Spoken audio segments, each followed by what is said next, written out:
Kemudian kita ambil sikit bagaimana penetapan bulan Ramadan. Sebab ni pun ada isu jugalah. Ada orang dia berfahaman Ramadan ni sama macam bulan-bulan yang biasa di Masihi. Sebab tu kadang-kadang kita terkejut kenapa puasa tak cukup 29 hari saja. Dan mungkin tahun ni pun sama mungkin tuan-tuan. Kalau tuan-tuan tengok kalender ni, dia tak capai 30 Ramadan. Dan nanti tuan-tuan kita akan tengoklah bagaimana apa sebenarnya yang berlaku. Kemudian hukum berpuasa pada hari Syak iaitu pada penghujung Syakban. Apa hukum dia? Terutama kepada mereka-mereka yang rajin berpuasa lah. Ataupun mereka yang dah terbiasa berpuasa. Seterusnya syarat wajib ataupun syarat wajib puasa itu syarat sohlah. Siapa yang sebenarnya ditaklifkan, diwajibkan untuk berpuasa. Yang inilah tuan-tuan, kalau kita tengok bulan Ramadan inilah nanti ramailah geng-geng plastik hitam. Geng-geng plastik hitam yang tiba-tiba saja uzurkan diri. Lebih uzur dia daripada orang yang uzur. Ini mudah-mudahan tak adalah dalam keluarga kita ataupun jiran kita ataupun yang berhampiran dengan kita yang terlibat lah. Sebab puasa ni satu kewajipan yang dituntut kepada setiap mukallaf. Dan seterusnya kita akan tengok rukun puasa. Rukun puasa ni ada beberapa. Kita akan tengok perkara yang batalkan puasa dan perincian dia. Dan seterusnya adab puasa, perkara yang makruh dalam puasa, dan di part ni ada 3 part yang terakhir kalau sempat kita cuba cover tuan-tuan, iaitu bagaimana rukhsah golongan yang boleh berbuka puasa. Siapakah mereka ini? Adakah kita juga boleh ataupun kita selama ni berbuka? Hukum pun dia tak boleh. Dia dalam bab hukum ni tuan-tuan, dia ada sah, ada tak sah. Ada boleh, ada tak boleh. Dia ada hukum-hukum yang berkaitan. Termasuklah qada Ramadan. Jadi qada Ramadan ni puasa Ramadan yang lepas. Bagaimana? Dia ada berkaitan juga dengan fidyah ataupun sejumlah duit lah, kita kata sekarang ni diistilahkan duit lah, senang. Ataupun kalau kita nak ratekan dengan beras tu tuan-tuan, nanti kita akan bincangkan bagaimana. Dan yang terakhir, hukum-hukum semasa yang terkini berkaitan dengan Ramadan. Baiklah tuan-tuan. Harap tuan-tuan boleh bersedia. Kalau perlu catat. Kalau rasa mendengar tu sahaja dah mencukupi, tak ada masalah. Sebab tu dalam kita bentuk ilmu ni tuan-tuan, kita ambil dah semangat kepada Imam Asy-Syafi'i.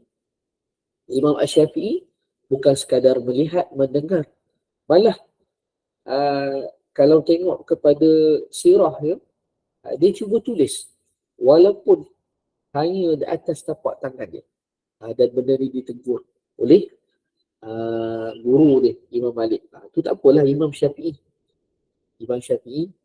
pun cuba tulis. Sebab apa tuan-tuan, dia secara sains dia tuan-tuan, kalau kita melihat, kita mendengar, kemudian kita tak buat apa tuan-tuan, kita tak catat apa sebagainya, kadang-kadang tumpuan ataupun fokus kita ni dia sedikit dari tuan-tuan. Ini satu teknik lah untuk kita belajar dan mengajar. Okey. Baiklah tuan-tuan, pertama kita bercakap berkenaan dengan pengertian puasa. Hari ini ada juga jenis-jenis puasa tuan-tuan. Terutama orang yang nak menurunkan berat badan lah, contoh nak menjaga berat yang ideal sebagainya. Dia ada puasa dia. Dia kata saya ni waktu sekian-sekian saya tak makan, tapi saya minum. Macam mana tu tuan-tuan? Ada orang tuan-tuan dia sekadar minum saja, minum air kosong. Water fasting contohnya. Dia sekian-sekian ada tempoh tertentu dia tak sentuh apa-apa jua makanan dan yang berkaitan, maka dia boleh minum sebagainya. Okey. Dan menurut bahasa di sini kalau kita tengok sebenarnya puasa itu ialah kita menahan imsak, kita menahan diri. Menahan diri daripada apa? Melakukan sesuatu seperti makan, minum dan bercakap. Bercakap pun tuan-tuan turut kita kata termasuk dalam kategori menahan. Kita berdiam. Berdiam, tak cakap sebagainya tuan-tuan. Orang tanya pun angguk-angguk saja tuan-tuan. Kita menahan diri. Sebab bila bercakap ni, kita tak tahu dosa mungkin, salah perkataan, orang dengar pun tak sesuai sebagainya. Dan perkara ini disebut dalam kisah Maryam alaihissalam, di mana dalam surah Maryam disebut inni nazartu lirrahmani sawma. Kata Maryam dalam ayat ni tuan-tuan, Allah petik perkataan Maryam ni, sesungguhnya kata Maryam, aku bernazar untuk berpuasa iaitu tidak bercakap, berdiam, kerana Allah. Kerana Allah. Dan kalau kita kaitkan puasa ni tuan-tuan dengan syarak, sebab puasa ni kalau dalam Islam ni tuan-tuan memang kena diikat dengan syarak, barulah puasa itu menjadi sebenar-benar puasa. Kita nak tahu ni tuan-tuan, puasa kita ni bukan sekadar puasa yang orang kata besya-besya saja. Kita nak puasa yang lebih mantap, lebih padu, perkataan orang sekarang, lebih power tuan-tuan, lebih berkualiti. Ya, sebab tu tuan-tuan dalam syarak ni ada 3 perkara tuan-tuan. Dan inilah pengertian syarak yang kita ambil perhatian tuan-tuan. Pertama, puasa ni saya sebut tadi menahan diri daripada sebarang perkara yang membatalkannya. Makan, minum dan perbuatan-perbuatan yang batal. Kita akan tengok nanti tuan-tuan. Dan ada tempoh. Bermula daripada terbit fajar sehinggalah matahari terbenam. Maksudnya masuk saja Allahu Akbar, waktu subuh. Dan hinggalah matahari terbenam pada waktu maghrib. Dilakukan dengan niat. Dengan kena niat. Aku berpuasa kerana Allah Ta'ala. Saja aku berpuasa Ramadan sebulan kerana Allah Ta'ala. Ataupun kita akan tengok nanti dari sudut niatnya. Okey. Seterusnya tuan-tuan saya sebut tadi. Kita tengok sikitlah permulaan puasa Ramadan ni disebut kalau nanti orang tanya tuan-tuan lah katakanlah, ataupun tuan-tuan nanti bagi tahulah dengan apa kawan-kawan, tahu tak bila tarikh pensyariatan puasa? Kadang-kadang kita ni tahu dalil dia tapi tak tahu sejarah, sirah. Okey, sirah tuan-tuan mencatatkan puasa ni difardukan pada bulan Syaban pada tahun kedua Hijrah. Bila Nabi sampai tahun pertama, tak ada apa lagi, tahun kedua sampai dan turun ayat supaya mengerjakan puasa. Sebab apa? Ini nak membezakan puasa umat Muhammad sallallahu alaihi wasallam dengan umat-umat yang terdahulu. Seperti mana kita tahu dalil puasa. Kalau orang tanya dalil puasa apa? Yang ni tuan-tuan kena catat. 183 suratul Baqarah, di mana ayat Allah Subhanahu wa taala menyatakan ya ayyuhalladzina amanu, wahai orang-orang yang beriman, kutiba alaikumussyiyam, diwajibkan ke atas kamu, difardukan ke atas kamu untuk berpuasa. Kama kutiba 'alal ladzina min qablikum la'allakum tattaqun. Sebagaimana orang-orang yang terdahulu, ada syariat-syariat yang terdahulu, contoh macam Nabi Daud, puasanya selang sedik, itu syariat. Kita ni tuan-tuan untung. Puasa ni hanya pada bulan Ramadan saja. 30 ataupun 29 hari saja. Itu pun rasa macam nak mati dah. Letih tuan-tuan. Letih sangat-sangat. Tak tahulah. Ni kita kena belajarlah tuan-tuan. Belajar bersusah. Belajar untuk cuba berpuasa lah tuan-tuan. La'allakum tattaqun, mudah-mudahan moga-moga kamu menjadi orang yang bertakwa. Okey. Dan seterusnya tuan-tuan, kita tahu satu lagi ayat selepas ayat 183 185 di mana Allah sebut juga dalam surah Al-Baqarah, Syahrul Ramadan alladhi unzila fihi al-Quran hudan linnasi wa bayyinatin minal huda wal furqan. Maka diwajibkan kepada kamu puasa pada bulan Ramadan. Bulan Ramadan diwajibkan puasa. Specialnya Ramadan ni tuan-tuan disebut hanya dalam surah ni tuan-tuan.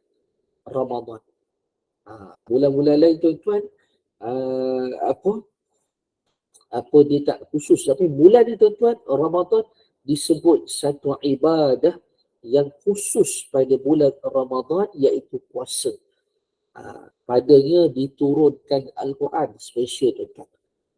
Dan menjadi petunjuk kepada sekalian manusia. Dan menjadi keterangan kepada sekalian manusia.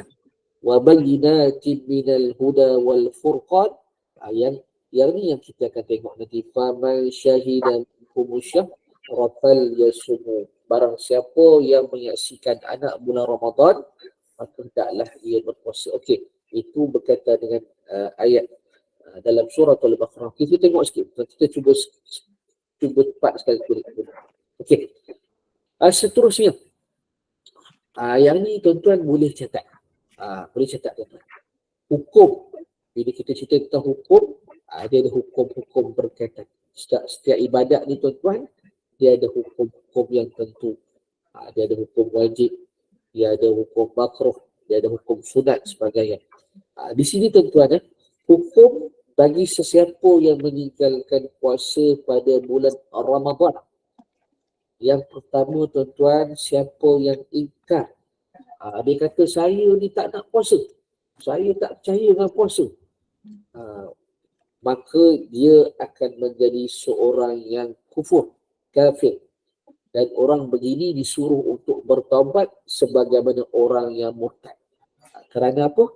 Kerana puasa ini termasuk dalam rukun Islam. Rukun Islam, rukun iman, untuk perkara yang berkaitan dengan tauhid kepada Allah. Rukun Islam ni tuan-tuan syariat. Maka bila kata syariat tidak ditegakkan, maka kita boleh terkeluar daripada agama Islam. Yang kedua, itu pertama, kufur, ingkar.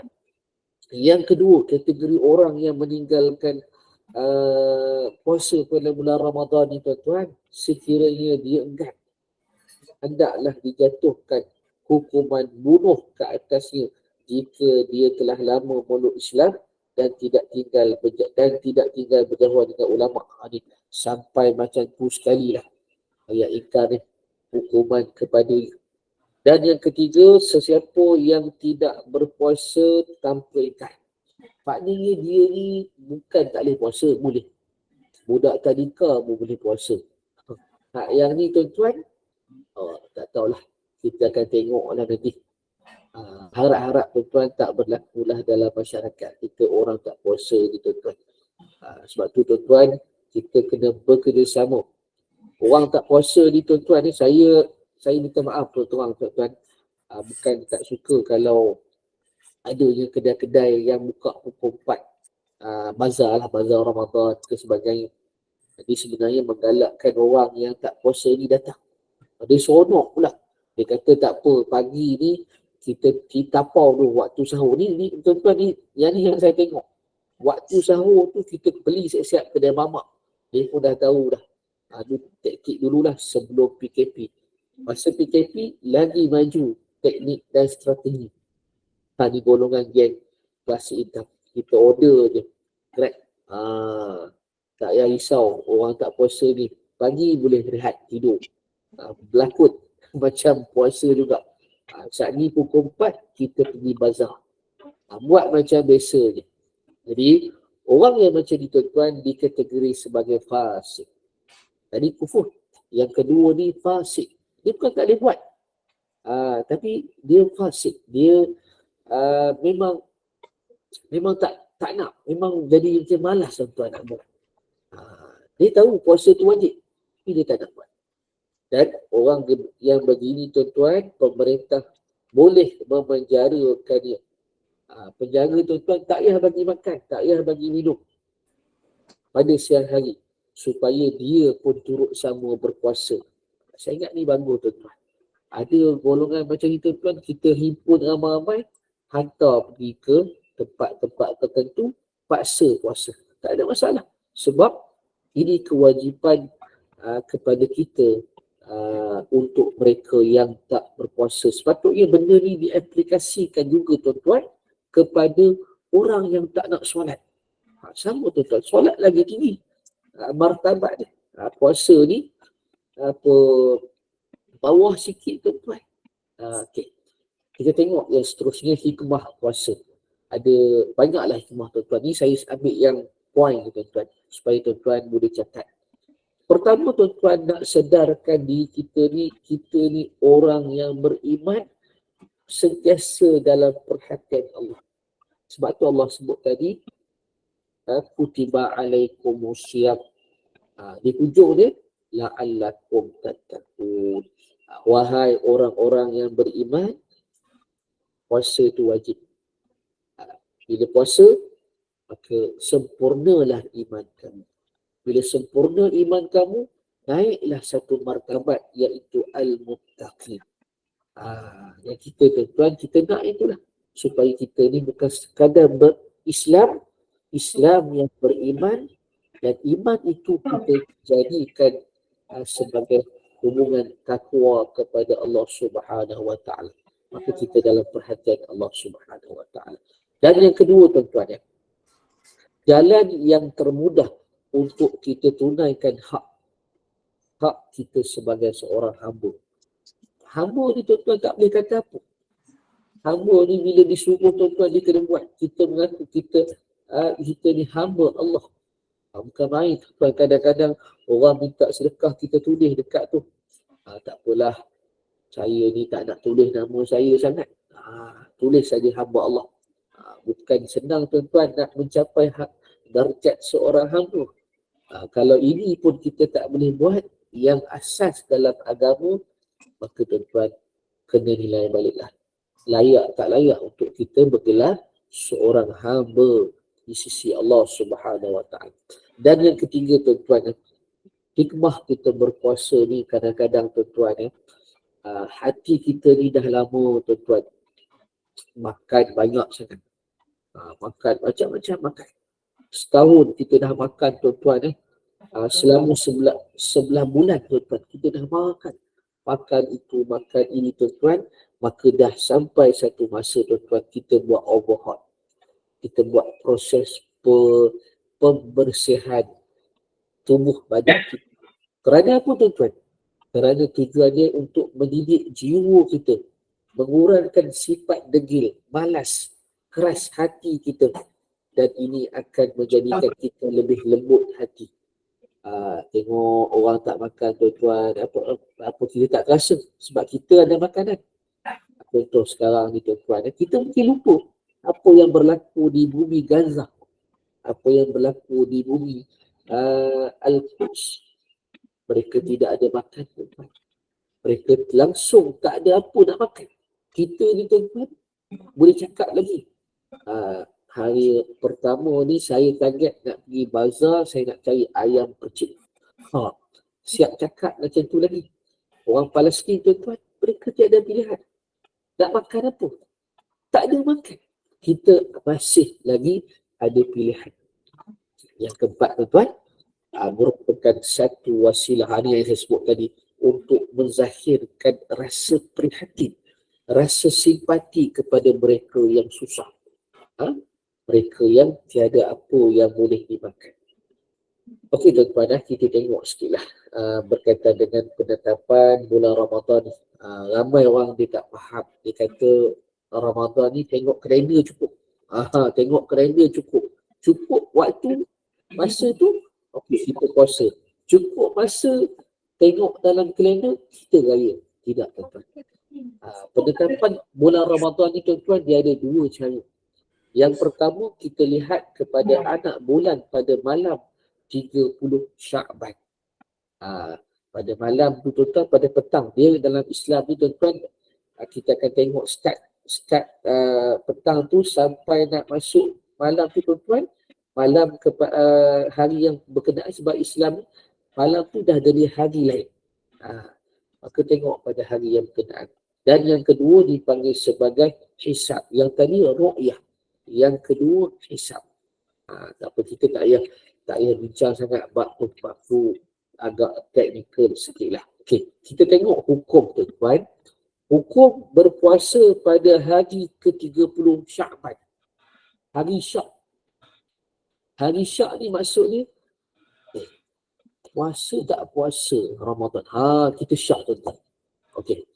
Jadi tuan-tuan, daripada pandangan mazhab kita, mazhab mazhab Syafi'i tuan-tuan, hukumnya adalah haram berpuasa pada separuh hari bulan Sya'ban dan di antaranya ialah hari Sya'ban. Dan hukum ini tuan-tuan, dengar baik-baik tuan-tuan. Hukum ini dikecualikan bagi mereka yang telah biasa puasa. Dia ni orang yang konsisten, istiqamah, Isnin dan Khamis berpuasa. Tak ada masalah. Jangan tiba-tiba pula dalam 30 tu mandai-mandai pula nak puasa. Tiba-tiba nak puasa. Ataupun dia memang puasa tu puasa nazar. Dia teringat, hari ni esok katalah, esok 30 Sya'ban. Alamak, saya ada niat lah nazar sekian-sekian. Kalau saya sekian-sekian, saya dah dapat dah, tapi saya tak buat lagi. Maka di situ wajib adanya untuk berpuasa. Ataupun bila kira-kira tuan-tuan, saya ni ada satu hari lagi tak ganti puasa qada yang tahun lepas. Maka wajib untuk diqadakan puasa pada hari yang dikatakan hari Syak tersebut. 3 golongan ni tuan-tuan, boleh. Yang lain tu tak payahlah. Tunggu saja. Untuk diumumkan Ramadan tu macam mana tuan-tuan pada hari esok lah. Okey. Yang seterusnya tuan-tuan, ni kita masuk tuan-tuan. Kadang-kadang orang akan bercakap siapa sebenarnya yang wajib puasa. Sama macam kita kata untuk kewajipan solat ni tuan-tuan. Pertama, sudah semestinya tuan-tuan ahli niyah ataupun Islam, seorang Islam. Walaupun kita tengok kat luar sana ada juga orang yang bukan Islam pun puasa. Malulah orang Islam, orang bukan Islam pun puasa, belajar nak berpuasa. Kita yang dah lama Islam ni tuan-tuan, tiba-tiba tak nak pula berpuasa. Jadi syarat pertama tuan-tuan, wajib untuk semua orang Islam yang namanya Islam, wajib berpuasa. Dan kewajipan sebagai seorang Islam tu dia ada kaitan dengan orang yang mukallaf. Mukallaf tu maksud dia apa tuan-tuan? Yang kena tanggung jawab atas diri dia. Bukan orang lain, tapi atas diri dia sendiri, iaitu mestilah orang yang berakal. Maksud dia orang gila ni tak payah. Orang gila ni terkecuali. Jadi kalau tengok orang tak puasa ni, kita pun boleh agak lah. Islam betul tak betul, pakai okey lah. Mungkin gila. Tapi gila ni tuan-tuan kalau kita cakap pada orang marah. Ya. Okey. Yang kedua tuan-tuan, baligh, cukup umur. Baligh ni kepada kanak-kanak, kita tengoklah kanak-kanak ya. Tengok cukup umur ke ataupun tidak. Ya. Yang ketiga, tiada sebarang keuzuran yang menghalangnya untuk berpuasa ataupun yang mana ataupun membolehkan dia untuk berbuka. Maksud di sini tuan-tuan keuzuran. Uzur ni tuan-tuan jangan tiba-tiba pula orang lelaki cakap saya ni ustaz uzur ustaz sebab tu saya tak boleh puasa. Kamu ni macam perempuan pula uzur. Jadi selalunya uzur ni tuan-tuan dia ada kaitan tuan-tuan. Pertama untuk orang perempuan dia mengalami haid ataupun nifas pada sebahagian waktu siang. Sebagai siang tu tuan-tuan tiba-tiba berlaku situasi tersebut. Yang kedua, pitam. Pitam tu apa tuan-tuan? Pitam ataupun gila sepanjang hari. Maksudnya dia ni macam tiba-tiba jadi penyakit tu tuan-tuan. Ada tuan-tuan orang yang macam ni. Sepanjang hari tuan-tuan dia jadi pingsan. Dia tak ingat apa tuan-tuan. Ataupun tiba-tiba naik dia ni gila dia. Sebab ada orang dia okey kejap, lepas tu dia tak okey balik. Ni kita tengok sama ada waktu yang dia dalam keadaan tersebut sepanjang hari ataupun tidak. Ya. Okey. Jika pulih daripada keadaan pitam atau gila walaupun sekejap, dia wajib untuk berpuasa juga sepanjang hari tersebut. Katalah dia pingsan, tiba-tiba kejap dia pingsan. Maka dia kena puasa. Ya, selalunya kita kata orang yang pingsan lah, tiba-tiba dia pening sebagainya, lepas sahur tu pingsan. Tapi kejap baru bangun, maka dia kena teruskan berpuasa. Okey. Kita masuk kepada rukun puasa Ramadan. Ini penting tuan-tuan. Ini berkaitan dengan rukun. Bila kata rukun itu tuan, maka dia ada melibatkan sah ataupun tidak, melibatkan batal ataupun tidak tuan-tuan. Okey, dengar baik-baik. Ambil perhatian kepada semua. Bila kita bercakap tentang rukun puasa ni tuan-tuan, perincian dia tuan-tuan saya ambil dua perkara dulu. Dia ada banyak tuan-tuan perkara yang batalkan. Pertama dia ada berkaitan dengan niat. Bila kata rukun yang pertama niat tu tuan-tuan, sudah semestinya sama macam ibadah yang lain, niat ni tuan-tuan dia tak perlu nak lafaz. Lafaz itu membantu. Contoh kita sebut nawaitu sawma ghadin an adai fardi syahri ramadhan hadhihi sanati. Itu lafaz tuan-tuan. Niat tu tuan-tuan dia letak dalam hati. Boleh tuan-tuan kita baca kita katalah kita cakap bahasa Melayu lah. Saya nak puasa 1 bulan Ramadan esok hari contoh. Maka dia tak boleh madai cakap ni. Dia mesti dengan lintasan. Lintasan tu tuan-tuan dia setiap orang dia ada lintasan dia sendiri. Hati dia lintas macam tu tuan. Maka itu dikira niat. Malah tuan-tuan disebut innamal a'malu binniyat, semua setiap amalan adalah dengan niat. Tidak disyaratkan. Kalau tak lafaz pun tak ada masalah. Tak ada masalah kalau contoh tuan-tuan tak sebut malam tu. Tapi tuan-tuan kalau saya lah nak membantu para jemaah, kalau contoh malam kalau sekali di surau, kalau saya jadi imam sebagainya, kita akan pesan. Okey tuan-tuan, esok masuknya 1 Ramadan, jadi sama-samalah kita lafazkan, kita niatlah masing-masing membantu. Dia akan ada kaitan nanti tentang hukum berniat tiap-tiap malam ataupun sebulan dalam bulan Ramadan. Okey, kita pergi pada perincian ni tuan-tuan. Dalam syarat niat puasa Ramadan ni tuan-tuan, syarat yang pertama mestilah niat pada waktu malam. Malam dikira macam mana tuan-tuan? Lepas saja masuk tu tuan-tuan dikira malam. Dalam Islam itu dikira malam. Okay, malam, esok tu pagi. Silakan. Rahimi Sabu. Tak apa. Yang kedua, kena tentukan jenis puasa. Sudah pasti puasa dia ada Ramadan. Puasa wajib. Dan yang ketiga, berulang-ulang. Okey, kita tengok tuan-tuan. Yang pertama, yang dikatakan niat pada waktu malam. Saya ambil spesifik tuan-tuan bab niat. InsyaAllah kalau sempat. Ya. Berniat ni tuan-tuan sebelum terbit fajar, maksudnya sebelum subuh. Katakanlah umum pada katalah pukul 8 macam tu tuan-tuan, pukul 8 malam dah. Selalunya kita tengok dalam televisyen, kita dengar radio sebagainya.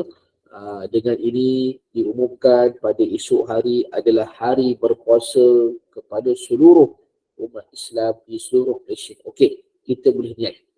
Dan waktu dia sebelum terbit fajar subuh esok ni tuan-tuan. Ingat baik-baik. Dan yang kedua, jika tidak berniat puasa hingga fajar telah terbit, maka niat itu batal dan puasa juga turut terbatal. Syarat ni mesti kena niat. Sebab tu kita secara orang kata ihtiyat, secara berhati-hati kita niatlah selama sebulan.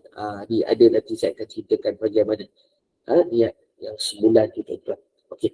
Sebelum tu tuan-tuan, syarat yang kedua kita kena tentukan jenis puasa yang kita niatkan jenis dia apa. Contohnya, kita berazam dalam hati untuk tunaikan puasa Ramadan. Sebab apa? Dah masuknya satu Ramadan. Umum saja dengan ini diumumkan pada esok adalah satu Ramadan. Maka kita kena wajib untuk berniat. Niat menunaikan puasa dalam bulan Ramadan. Jika seorang itu berniat puasa saja, maka niat itu tidak sah. Contoh, macam saya sebutkan di awal tadi. Dia kata, saya nak puasa lah. Puasa apa? Jenis apa? Jadi sudah semestinya tuan-tuan, kita kena spesifikkan. Puasa Ramadan. Okay. Yang kedua, yang seterusnya tuan-tuan, syarat yang ketiga ini yang saya sebutkan tadi, niat yang berulang-ulang. Ya. Niat yang berulang-ulang ni maksud di situ adalah berniat puasa untuk hari berikutnya pada setiap malam. Dan tidak pada dalam mazhab kita tuan-tuan, tidak memadai niat sekali saja sebulan. Walaupun dia ada, nanti ada perbahasan tuan-tuan. Bagi orang yang lupa, bagi orang yang dia tak berapa dah ingat tuan-tuan, kalau dia tak buat macam tu, maka dia tak ingat pada hari seterusnya. Dan puasa Ramadan adalah ibadat yang tunggal, tetapi ia adalah ibadat yang berulang-ulang. Ramadan ni tuan-tuan satu bulan Ramadan, tapi dia kena diulang niat. Dia kena tiap-tiap malam kena berniat. Ya. Okey. Itu niat yang berulang. Ya. Yang seterusnya tuan-tuan adalah rukun yang kedua. InsyaAllah. Ya, kita terus pada rukun yang kedua ni, iaitu menahan diri daripada melakukan perkara-perkara yang membatalkan puasa. Tahan diri daripada buat perkara yang membatalkan puasa. Contoh, makan dan minum. Yang kedua, memasukkan sesuatu ke dalam rongga melalui ruang yang terbuka. Kita yang mulut macam tu, kita nak masukkan. Jadi kita akan tengok apa dia. Muntah dengan sengaja. Makan waktu sahur ataupun semalam tuan-tuan, kita cuba keluarkan muntah dengan sengaja. Bukan dengan tak sengaja. Tak sengaja tu tak batal. Muntah dengan sengaja. Ya. Termasuk yang atas tadi, makan dan minum dengan sengaja. Kalau tak sengaja, tak batal. Ada ke orang tak sengaja? Ada. Dia mungkin dia tersilap. Tengok jam sebagainya. Dia berjangka sekian-sekian ataupun dia terlupa. Terlupa ni kita maafkan.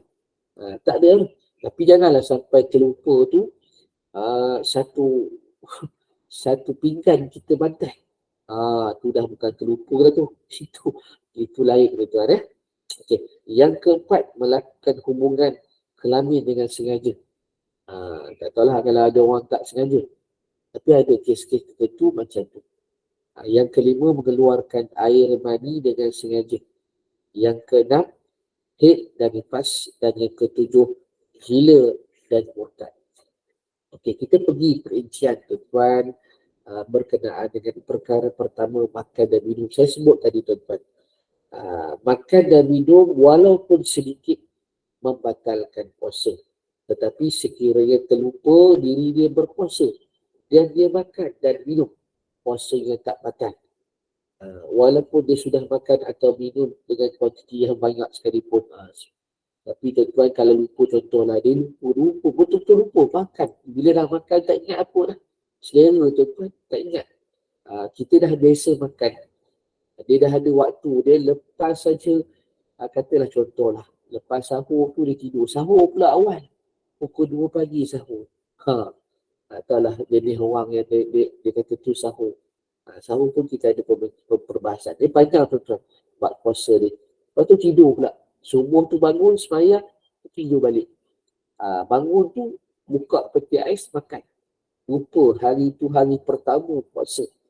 Maka kalau terlupa, sekiranya terlupa, maka dimaafkan dan mesti meneruskan puasa pada hari tersebut. Jangan kata lupa, alam-alam lupa, batai pula lupa. Makanlah tak payah puasa, jangan tuan-tuan. Ya? Itu mengakibatkan kita berdosa pula. Yang seterusnya, memasukkan sesuatu ke dalam rongga melalui ruang yang terbuka. Maksud di situ tuan-tuan, benda yang macam mana tuan-tuan? Sesuatu yang dapat dilihat. Ustaz, saya ni buka mulut, rasa angin masuk. Nampak tak angin tu? Tak nampak. Tapi kalau kita buka mulut tiba-tiba, macam tu, masuk ke dalam, ataupun kita sengaja tuan-tuan, benda yang kita dapat lihat, benda yang kita dapat sentuh, pegang sebagainya. Yang dikatakan rongga itu tuan-tuan adalah ruang daripada halqum ni. Ruang daripada halqum rongga ni tuan-tuan, rongga hinggalah ke tali perut. Maksud dia, ada orang tanya, Ustaz, gosok gigi tu batal tak? Saya tanya, gosok gigi tu sampai ke sini ke? Tak adalah orang pernah gosok gigi tuan-tuan sampai ke sini. Dia tak batal lah. Melainkan kalau sambil-sambil gosok gigi tuan-tuan, berus gigi, ditelan pula ubat gigi. Sebab ada tuan-tuan yang saya jumpa, dia kata, Ustaz, pagi tu saya tak jumpa ubat gigi saya. Tiba-tiba saya tengok ada anak saya punya kodomo lain ke atau perisa orange, sedap pula Ustaz. Telan. Telan ubat gigi anak. Akan batal tuan-tuan. Bila telan tu dah masuk dalam rongga. Dan masuk dalam, walaupun benda tu tak kenyang. Yang seterusnya yang dikatakan rongga yang terbuka itu, termasuklah telinga tuan-tuan. Tadi kita mulut ni tuan, telinga pun sama, dan juga termasuklah kemaluan dan dubur bagi lelaki dan perempuan. Oleh itu tuan-tuan, ambil perhatian di sini. Pada pandangan mazhab kita, mazhab Asy-Syafi'i, sekiranya kita melakukan titisan sikit tuan-tuan melalui telinga, maka ia juga membatalkan puasa. Tetapi titisan pada mata, tuan-tuan pakai air mur kan, tidak membatalkan puasa. Ubat sakit mata tidak membatalkan puasa. Ataupun suntikan melalui dubur, batal puasa. Tetapi suntikan melalui urat tidak membatalkan puasa. Contoh, kalau tuan-tuan tengok ada dalam bulan puasa dia nak masukkan sesuatu dalam saluran darah dia. Jadi juga tuan-tuan ada juga perbahasan berkaitan dengan menderma darah. Menderma darah ataupun berbekam dalam bulan puasa. Hukum ni tuan-tuan harus sebenarnya. Sebab apa? Sebab ada orang dia kata, saya ni kuat. Saya ni boleh Ustaz. Tak makan, tak minum. Dan saya nak derma darah. Tak ada masalah. Boleh tuan-tuan. Tak ada masalah. Cuma dia sekiranya keadaan tersebut melemahkan tubuh badan, maka disyorkan supaya tidak menderma darah ataupun berbekam. Okay. Pada bab memasukkan sesuatu benda ke dalam rongga melalui ruang yang terbuka. Okey, tuan-tuan ambil perhatian perkara ni. Puasa ni tuan-tuan dia akan terbatal. Ni kita bicara tentang bab hukum sikit lah. Puasa ni akan terbatal, contohlah kata tuan-tuan tadi pagi tak sempat gosok gigi ataupun tuan-tuan tidur sebagainya. Air liur ni tuan-tuan dia tiba-tiba bercampur dengan darah dan tuan-tuan telan, maka itu mengakibatkan batal. Ataupun tuan-tuan air liur tu bercampur dengan makanan sedap sangat, sahur pagi tadi makan nasi biryani, Masya Allah tuan-tuan, maka kita sengaja, kita tahu perkara tersebut, kita kena basuh, kita kena berkumur, kena bersihkan. Kita makan juga telan, bukan orang nak tahu, orang tak nampak pun telan, maka batal dengan sengaja batal. Sebab tu dalam agama, dalam Islam tuan-tuan, lepas saja kita bersahur tu tuan-tuan, kita ada masa lagi. Masa yang dikatakan imsak tu tuan-tuan, waktu imsak tu tuan-tuan, bukan waktu tak boleh puasa dah. Waktu tak boleh makan, boleh lagi makan. Cuma waktu tersebut diperuntukkan untuk kita bersiap sedia. Untuk kita bersihkan apa yang patut, celah-celah gigi, celah-celah mulut kita tuan-tuan, kita minum yang sekadar ni tuan-tuan, kita makan sebagainya. Maka masuk saja waktu fajar, maka terbit saja fajar, kita wajib berpuasa. Okey. Seterusnya pada bab muntah dengan sengaja. Muntah dengan sengaja ni boleh membatalkan puasa sekalipun dia tak nampak apa yang dia muntahkan tu. Air je tuan-tuan. Dia muntahkan, dia congkil mulut dia tuan-tuan, dia masuk. Dalam satu memang confirm tuan-tuan. Masukkan benda yang dapat dilihat. Maka batal. Kecuali tuan-tuan, kecuali sekiranya dia tidak mampu menahan muntah ni, contoh balik jalan balik kampung, lalu kawasan berbukit-bukit, mana nak kata nak balik kampung lah, puasa dengan keluarga, tak tahan dengan jalan yang bukit, tiba-tiba termuntah, maka tak sengaja, maka tidak membatalkan muntah dia. Ya. Okay. Dan seterusnya melakukan hubungan kelamin dengan sengaja, iaitu suami isterilah pada siang hari, boleh membatalkan puasa sekalipun tanpa keluar air mani. Dan sebenarnya dibenarkan untuk melakukan hubungan tersebut pada malam Ramadan. Ya, okey. Seterusnya tuan-tuan, mengeluarkan air mani dengan sengaja. Air mani ni tuan-tuan sama ada perbuatan, dia selalunya dia akan jadi dengan perbuatan. Perbuatan berpucuk ataupun semamanya dengan tangan dan sebagainya. Apabila dibuat dengan sengaja, maka puasa batal. Kalau tak sengaja, tak batal. Senang cerita tuan-tuan, apa-apa yang diperlakukan dengan sengaja dan kita tahu perkara itu batal kalau kita buat, maka batal, kita berdosa dan kita kena qadha puasa kita. Ya. Okay. Penelitian yang seterusnya berkaitan dengan masalah haid dan nifas. Untuk wanita yang berpuasa, tiba-tiba datang haid ataupun berlaku nifas sebahagian daripada siang, maka batal puasanya. Walaupun sedikit, tengok-tengok alamak sedikit keluar, dan dia wajib mengqadhakan puasa pada hari tersebut pada bulan-bulan yang lain daripada Ramadan. Ya. Dan yang ketujuh, gila dan murtad. Kedua-kedua perkara tersebut yang kita dah cakap tadi, perkara yang menghilangkan kewajiban untuk berpuasa, iaitu orang gila dan orang yang bukan Islam, terkeluar daripada Islam. Okey. Ada lagi 4 lebih kurang 10 minit. Sempat saya sebut sikit tentang adab-adab puasa. Jadi sebab tu nama kuliah kita ni K-pop. Dia cepat, dia laju, dia fast track tuan-tuan. Dan benda ni tuan-tuan asal saja. Kalau kita nak perincikan tuan-tuan, dia panjang lagi tuan-tuan, panjang lagi. Okay. Kita pergi pada adab. Adab puasa tuan-tuan. Sebab puasa kita ni tuan-tuan bukan sekadar berpuasa, tetapi dia kena ada adab-adabnya. Adab inilah yang akan mencantikkan puasa kita di bulan Ramadan. Yang pertama, tuan-tuan, bersegera ketika mana berbuka. Jangan tuan-tuan action sangat.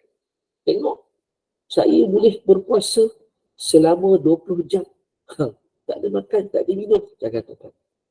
Kita berpuasa, kita kena bersegera juga berbuka tempoh yang telah ditetapkan. Okay. Yang kedua, kita bersahur. Kena bersahur tuan-tuan. Adab. Walaupun tuan-tuan kata saya tak sahur pun saya boleh makan. Sahur ni tuan-tuan, maksud sahur itu sendiri adalah berkat. Sebab waktu tersebut adalah waktu berkat untuk berdoa. Ramai orang ingat sahur tu makan sahaja. Tak semestinya makan. Kalau tuan-tuan rasa tak nak makan, minum pun tak apalah. Tapi ambil sedikit fadilat ataupun keberkatan dalam sahur itu untuk amalan-amalan yang lain. Contoh sebab sahur ni tuan-tuan, kalau kita bangun, confirm kita akan bangun awal. Dan disitulah waktu untuk kita beribadah. Waktu yang sebelum ni kita tak pernah nak bangun malam, waktu pukul 4, pukul 3, pukul 5 sebagainya, kita sembahyang sunat sebagainya. Itu yang penting sebenarnya. Makan tu nombor 2 lah. Walaupun Nabi kita bersahur tu, kita makan sedikit apa yang kita nak. Tak spesifik banyak. Yang keempat, tadi melewatkan sahur. Sahur dan melewatkan sahur tujuan dia untuk kita kuatkan tubuh badan. Menguatkan tubuh badan kita apabila sahur tu lewat. Memanglah kalau tuan-tuan bincang, tuan-tuan cakap, Ustaz, dulu mak ayah saya, kalau kita tengok tok-tok kita yang dulu kampung tuan-tuan sahur pukul 2. Tak apalah tuan-tuan, sebenarnya atas masa ni, cuma yang terbaik kita lewatkan sahur tersebut. Yang keempat, meninggalkan kata-kata keji dan perbuatan serta perkataan yang memberahikan. Termasuklah kita cakap benda-benda yang nista, dusta, sebagainya. Perkara-perkara yang sisi. Yang kelima, mandi wajib sebelum terbit fajar. Boleh. Tiap-tiap hari tuan-tuan nak niat mandi, mandi. Niat mandi tu niat mandi wajib. Pun tak ada masalah. Dapat pahala tuan-tuan. Yang keenam, meninggalkan perbuatan bekam yang saya sebutkan tadi. Kecuali kalau tuan-tuan tak boleh tinggal, tuan-tuan kata saya kena Ustaz, bulan ni saya kena keluarkan darah saya dan sebagainya. Sebenarnya tubuh badan kita ni bila keluar darah dia jadi lemah tuan-tuan. Lemah. Okay.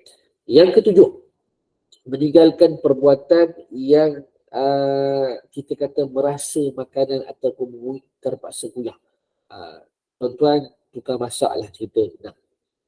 Tuan-tuan kata saya ni kalau tak rasa tu tuan-tuan, kalau tak rasa Ustaz, rasa tak sebenarnya tuan-tuan kalau kita ni dah expert dah, hari-hari masak, tahu dah kandungan ataupun konten apa dia punya ingredient tu, macam banyak mana garam nak letak, gula nak letak sebagainya, kita dah tahu dah apa kita nak buat. Tak payah rasa pun tak apa. Tapi janganlah tiap-tiap hari rasa tu sampai kita pelan. Rasa saja, bukan uyah. Bukan pelan. Dan berdoa ketika mana berbuka, adab yang seterusnya. Kemudian memberi makan kepada orang yang berbuka puasa ni bagus tuan. Kita memberi makan kepada orang yang berbuka puasa. Sebab Ramadan ni tuan, dia bukan soal makan, tapi dia soal kita memberi makan kepada orang dan kita sendiri pun dapat merasa bagaimana perasaan lapar. Yang ke-10, yang ni kita cubalah memperbanyakkan tuan-tuan. Bukan nak start Ramadan baru nak banyak. Sekarang pun kita dah buat persiapan. Apa ni? Kita memperbanyakkan sedekah, membaca Al-Quran, kita beriktikaf di masjid. Maksud dia beriktikaf ni kita kena datang masjid. Pergi surau, ada pengajian ilmu sebagainya, maka kita cubalah. Okey, sikit lagi tuan-tuan, yang terakhir lah. Saya ingat saya tak sempat nak habiskan yang ada lagi berkaitan dengan hukum hakam. Okey, yang terakhir tuan-tuan, perkara-perkara makruh. Perkara makruh ni maksud lawan kepada yang sunat tadi. Perkara yang tidak disukai oleh Allah Subhanahu Wa Taala. Seperti mana saya sebutkan tadi, lewatkan waktu puasa. berbuka puasa. Kononnya dia ni kuat. Kononnya dia ni tak apa, tak makan tak apa. Saya boleh sampai ke tarawih tadi. Saya kuat.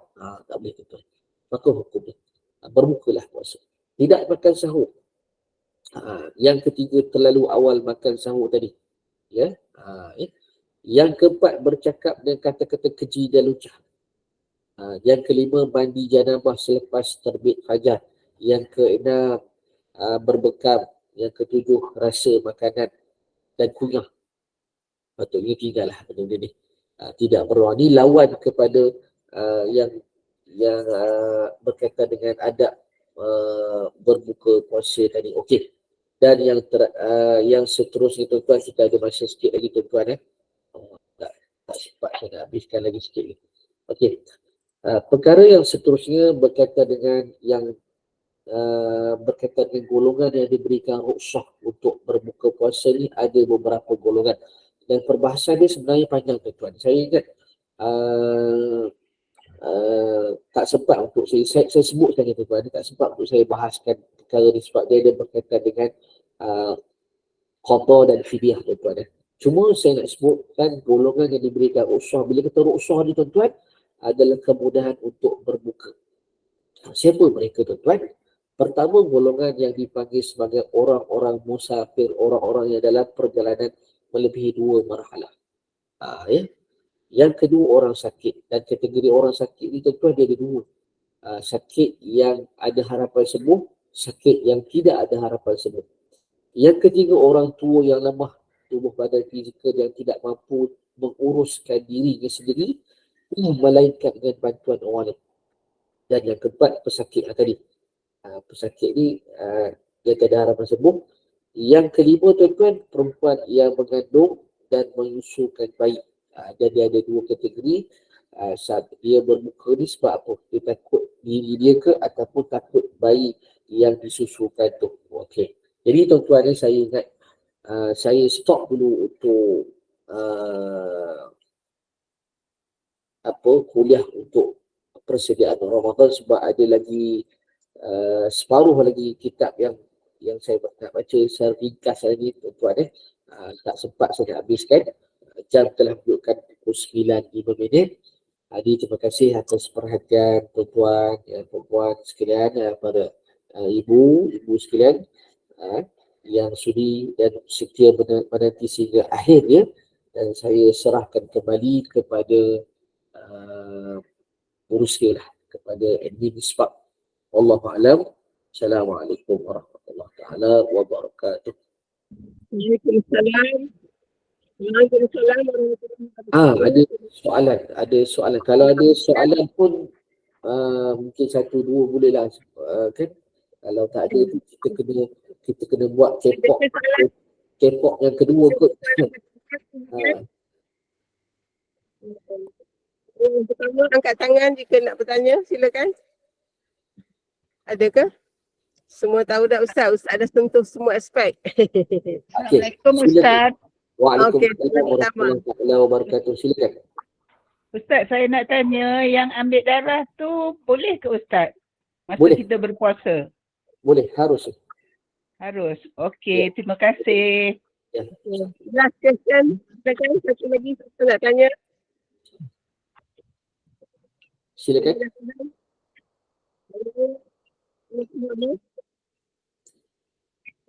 Okey, saya ada ini dulu.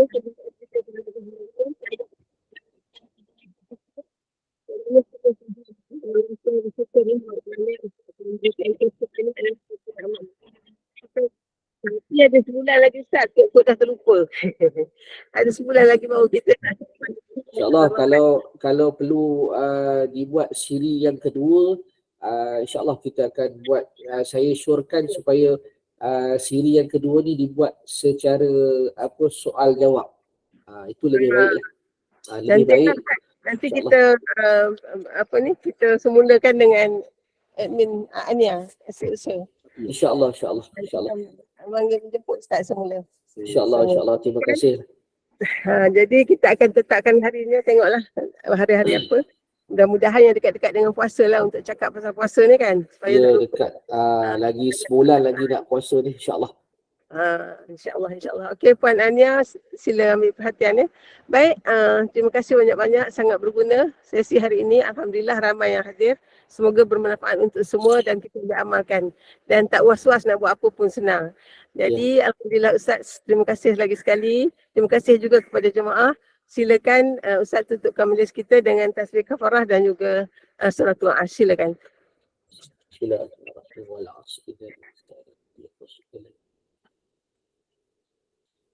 Subhanakallahumma wa bihamdika asyhadu an la ilaha illa anta astaghfiruka wa atubu ilaik. Terima kasih. Assalamualaikum warahmatullahi taala wabarakatuh. Waalaikumsalam warahmatullahi wabarakatuh. Terima kasih. Terima kasih. Assalamualaikum. Terima kasih Pak. Kita jumpa lagi.